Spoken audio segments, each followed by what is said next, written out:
Di balik kilau peradaban manusia tersembunyi kisah-kisah kelam tentang kota-kota yang pernah berjaya, namun kini tinggal puing. 5 nama terukir dalam sejarah bukan karena kejayaannya, melainkan karena kehancurannya yang spektakuler. Kota-kota ini, yang konon dikutuk oleh Sang Pencipta, menjadi pengingat abadi akan batas antara kehendak manusia dan murka ilahi. Dari debu dan abu, kisah mereka berbisik, memperingatkan generasi mendatang tentang harga yang harus dibayar atas pembangkangan dan dosa. Mari kita telusuri jejak kota terkutuk ini, yang nasibnya telah diputuskan oleh tangan Tuhan sendiri. 1. Pompei. Pompei adalah sebuah kota kuno yang terletak di wilayah Campania, Italia.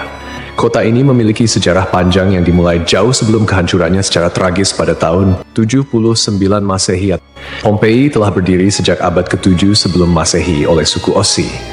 Awalnya, Pompei merupakan sebuah pemukiman kecil yang kemudian berkembang menjadi kota pelabuhan penting di wilayah Napoli. Pompei pun berkembang menjadi kota yang besar pada masanya.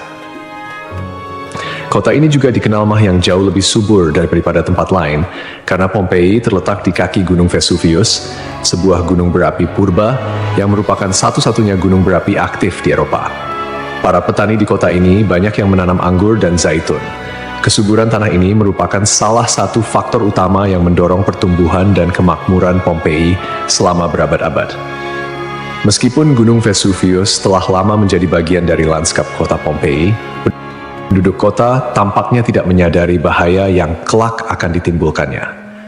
Gunung Vesuvius diketahui telah tidak aktif selama berabad-abad, dan pengetahuan vulkanologi pada masa itu masih sangat terbatas. Kota Pompei merupakan bagian dari wilayah kekuasaan Romawi kuno. Banyak dari masyarakatnya merupakan keturunan Romawi, dan di seluruh wilayah Kekaisaran Romawi kuno, praktik prostitusi memang dilegalkan. Namun Pompei menawarkan sesuatu yang lebih. Diperkirakan ada 35 rumah bordil yang tersebar di kota ini. Di Pompei ada beberapa lupanar, dengan yang paling terkenal disebut Lupanar Grande, yang merupakan satu-satunya rumah bordil besar yang ditemukan di sana. Kata lupanare sendiri berasal dari kata Latin lupa, yang berarti serigala betina, istilah yang juga digunakan untuk para pelacur pada zaman itu. Di dalam Lupanar Grande, ditemukan kamar-kamar kecil dengan lukisan erotis di dinding, yang kemungkinan besar digunakan sebagai semacam menu untuk layanan yang ditawarkan di sana. Rumah bordil ini memiliki 2 lantai. Lantai pertama diperuntukkan bagi kelas bawah, sedangkan lantai kedua digunakan oleh pelanggan kelas atas. Jumlah yang tergolong banyak mengingat Pompei hanya seluas 12 km² dengan populasi sekitar 11.000 orang. Untuk menuju rumah bordil, jalanan di Pompei diberi petunjuk arah berupa pahatan falus alat kelamin laki-laki, sebuah tanda untuk membantu orang asing yang mungkin mabuk berat atau tidak bisa berbicara bahasa lokal. Praktik prostitusi biasanya dilakukan oleh para budak yang memasang tarif sangat murah. Bahkan tarif di Pompei jauh lebih murah daripada di wilayah Kekaisaran Romawi lainnya. Dengan membayar setara harga seperempat gelas anggur, setiap laki-laki yang datang ke Pompei sudah bisa memesan pelacur. Pada salah satu dinding aula, ditemukan tulisan yang artinya, "Jika Anda mencari pelukan manis di kota ini, semua gadis di sini tersedia." Hubungan seksual yang diwajarkan tidak hanya terjadi antara laki-laki dan perempuan saja. Penemuan grafiti menunjukkan bahwa homoseksual dan pemerkosaan anak juga menjadi hal yang biasa di Pompei. Temuan inilah yang membuat Pompei dijuluki sebagai kota maksiat, terlepas dari arsitekturnya yang megah dan keberagaman karya seninya. Akhirnya, setelah kegiatan maksiat di kota ini semakin parah dan menjadi pemandangan yang lumrah, pada tanggal 24 Agustus 79 Masehi, sekitar tengah hari, terjadilah letusan mahadahsyat dari Gunung Vesuvius. Gunung ini mengeluarkan kolom erupsi yang luas dan tinggi hingga mencapai ketinggian 33 km. Abu vulkanik dan batu apung mulai berjatuhan di Pompei dan di daerah sekitarnya. Tebalnya erupsi menyebabkan kegelapan di siang hari dan membuat orang-orang kesulitan untuk bernapas, sehingga penduduk Pompei banyak yang tidak sanggup melarikan diri. Kemudian pada malam hari, letusan mencapai puncaknya. Serangkaian awan panas yang mematikan mulai menyapu kota dengan kecepatan tinggi dan membunuh siapapun di kota tersebut. Meskipun sulit untuk memastikan jumlah korban jiwa yang tepat, diperkirakan ada sekitar 2.000 orang yang tewas di kota Pompei, meskipun banyak juga yang berhasil melarikan diri pada tahap awal erupsi.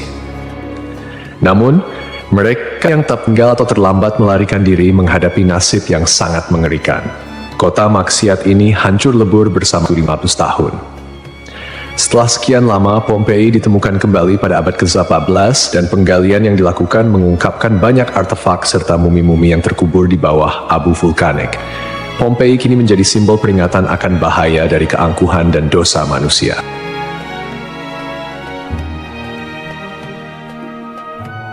Kisah Desa Legetang. Pada suatu hari di Desa Legetang, warga melihat banyak binatang liar berkeliaran di sekitar jalan desa.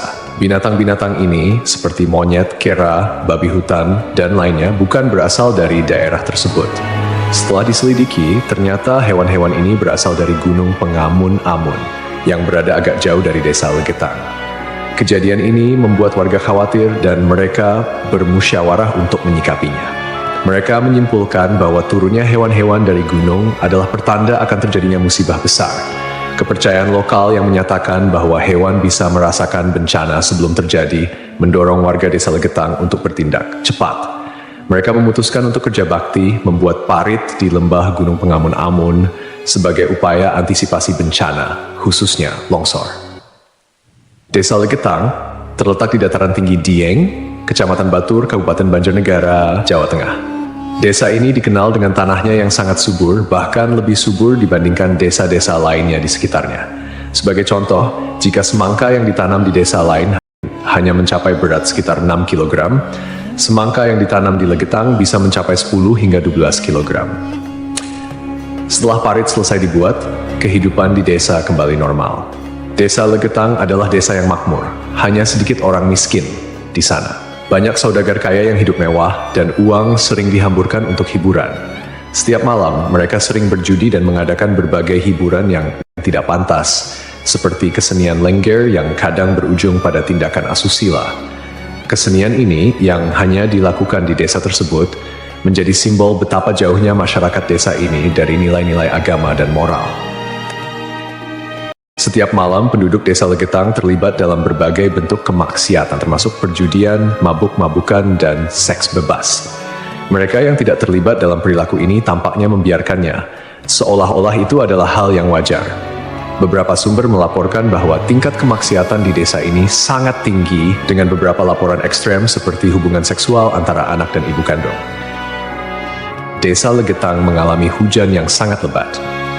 Cuaca ekstrem ini disertai dengan petir yang menyambar-nyambar dan suara guntur yang menggelegar di langit yang gelap. Tiba-tiba, terdengar suara ledakan yang sangat keras yang dapat didengar hingga ke desa-desa di sekitarnya. Bukan paginya, setelah badai reda, penduduk desa-desa tetangga terkejut mendapati bahwa Desa Legetang telah tertimbun tanah dari puncak Gunung Pengamun-Amun. Tragedi ini menelan korban jiwa 351 orang, termasuk bayi dan balita. Hanya satu orang yang berhasil selamat, yaitu seorang pemuda bernama Suhuri yang sedang berada di luar desa saat kejadian. Secara logika, sulit untuk memahami bagaimana Desa Legetang bisa tertimpa longsoran dari puncak gunung yang jauh dan terpisah oleh lembah serta perkebunan. Penduduk desa telah membuat parit sebagai antisipasi terhadap longsor, tetapi bencana ini tampaknya melibatkan fenomena yang tidak bisa dijelaskan dengan mudah. Ada yang berpendapat bahwa kejadian ini adalah azab dari Allah, karena tidak dapat dipahami secara rasional. Ashabul Ras. Ashabul Ras adalah sebuah kaum yang hidup pada zaman dahulu. Kisah mereka disebutkan dalam Al-Quran sebagai salah satu kaum yang mendapat azab dari Allah Subhanahu wa Ta'ala. Nama Ashabul Ras secara harfiah berarti penghuni sumur atau pemilik sumur. Mereka tinggal di sebuah wilayah yang kini diperkirakan berada di antara Yamamah dan Hadramaut di Jazirah Arab.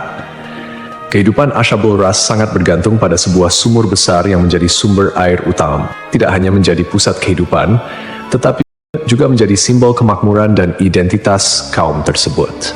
Mereka membangun peradaban yang cukup maju di sekitar sumur ini dengan pertanian dan peternakan sebagai mata pencaharian utama.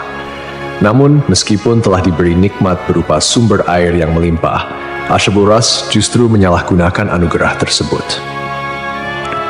Mereka mengembangkan sistem kepercayaan yang menyimpang dan menyembah pohon cemara besar yang tumbuh di dekat sumur mereka.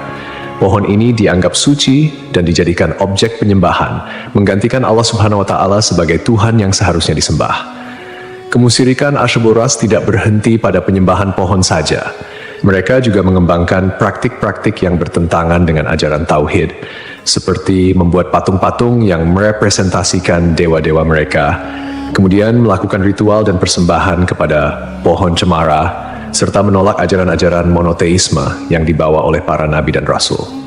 Allah Subhanahu wa Ta'ala dalam rahmatnya yang tak terbatas tidak langsung menghukum Asyabul Ras. Sebaliknya, Allah Subhanahu wa Ta'ala mengutus seorang nabi kepada mereka untuk membimbing dan mengingatkan mereka akan jalan yang benar.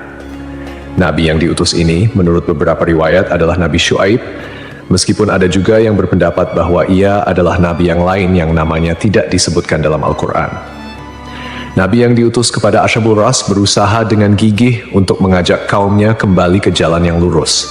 Ia menyampaikan risalah tauhid, mengajak mereka untuk hanya menyembah Allah Subhanahu wa Ta'ala dan meninggalkan penyembahan terhadap pohon dan berhala. Nabi ini mengingatkan mereka akan nikmat-nikmat Allah Subhanahu wa Ta'ala yang telah diberikan, termasuk sumur yang menjadi berkah dalam kehidupan mereka.